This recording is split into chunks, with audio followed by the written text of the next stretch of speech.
There's nothing as fragrant and as colorful as the sweet pea, and you know, they're really easy to grow. And we brought Renee Sheperd from Renee Seeds to show us just that. Hi, Renee. Hi. So, I see you've got all your sweet pea seeds all set up there. Can you tell us and show us how easy it is? Because I know there's nothing like a little bouquet of sweet peas. You can put them on your table, and they're just gorgeous. Well, I have to say that it's my favorite flower. Is it? And I sell 25 varieties, and there's many, many more. But the reason I think they're so wonderful is there's nothing like the fragrance of sweet peas. It's never too strong and never cloying, and no one's ever replicated it. You'll never find sweet pea perfume. No, I can't tell that you love them. I can't tell at all. But you're right. A little bouquet of sweet peas can actually perfume a room, and they really can, but never too much. Never too much. So what have you got there? Is there a trick to growing sweet peas? Well, you know, sweet peas, when you sow them, actually depends on where you live and your climate. It's a little different than a lot of flowers. What a lot of people don't realize is sweet peas are quite frost tolerant, and they can take light frost. So you sow them if you live in a mild winter climate where the ground doesn't freeze hard. You can actually sow them in the fall when you'd plant daffodils. Oh, really? And the key is having well-drained, very friable, loose soil that's deeply enriched. Yeah. So if you have clay soil, you might want to plant them in a raised bed. Okay. Or in containers. All right. So that way they make a root system over the winter. They maybe just show an inch or two above ground, not much. And in the spring they can really take off, because sweet peas like to bloom best as the days are lengthening and the weather's getting gradually warmer. Okay. And if you were in a frosty location? If you live in a cold winter area where the ground freeze is hard, then you can start them in advance very early in spring. Okay. When you'd start onions, you know, January, February, March, depending where you are, to plant out as soon as you can. There can still be light frosts. Yeah.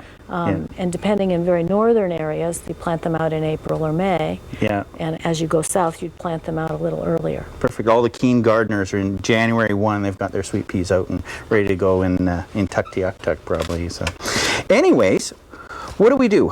Now, I see you've got a nail clip there, and I really want to know what you do with nail clips and sweet peas. Well, sweet pea seeds by nature germ erratically, because nature designed them to germinate a few and then a few more and a few more. So if the weather turns, because remember I said they can take severe weather, if the weather turns really rainy, then some won't get ruined and so on. So you want to hasten their germination. Okay. And the common wisdom has it that you soak sweet peas overnight. That helps, but what I have found after doing it a lot of times, and I think quite scientifically, is actually clipping their seed coat is the best way to speed their germination. Now, you don't have to do this. It'll take a little longer for them to come up. And sweet peas take anywhere from 10 days to 28 days, so be patient and make sure birds don't get the seedlings too. That's another thing. But if you really want to speed them up, you take your ordinary nail clippers and you just break the seed coat. Just scratch it. Oh, okay. You're not trying to clip a piece out. Literally just make a little clip in the edge. Just scratch it. That's all you're doing. Okay. And that will hasten their germination and make them germ more uniformly. Okay. Now, what about the germination of sweet peas? You know, often when you're doing a flat, you'll stick in multiple seeds because, you know, sometimes they don't all come up. Do you have to do that with sweet peas, or is the germination pretty good with them? Well, germination in sweet peas stays fresh for a couple of seasons. So the first and most critical thing is to buy from a good quality seed company that tests its seed regularly. Okay. Having said that, yes, they do germ erratically and can take a while. So in these little 2-inch squares, I'd probably put 3 or 4 seeds. Okay. And as we have as an example here, I have done, and then I've cut them back to 1 or 2 seedlings when they're a couple inches tall. Very important, because if you're transplanting them, you want to not disturb the roots, and in putting them out of the container, you would do that if they're all tangled up. So just take a little nail scissors and cut them back to the best 1 or 2. Okay, perfect. So how deep do we stick these in? You plant them about 1 inch deep. Okay. Okay, and you literally I just take my finger and drop them in, because you just want to get them well covered and push the soil back. You could also take a pencil. I'll pretend this is pencil. It's actually a pen. Make a little hole. Mini dibbler. A pencil works just fine. And just drop them in, just like that. They're really easy to sew. Yeah. Now, you mentioned you have 25 different varieties, but can I pick your brain to see what are your favorite ones. What are, if you had to pick 5 of your favorite, which ones would they be?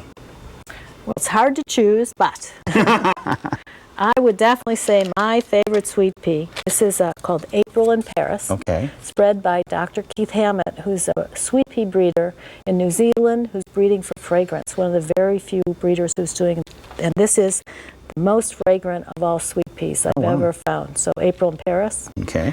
I'll steal that one. Thank you. Then, because I love to have containers, this is an old heirloom. It's about a couple hundred years old, called Cupid.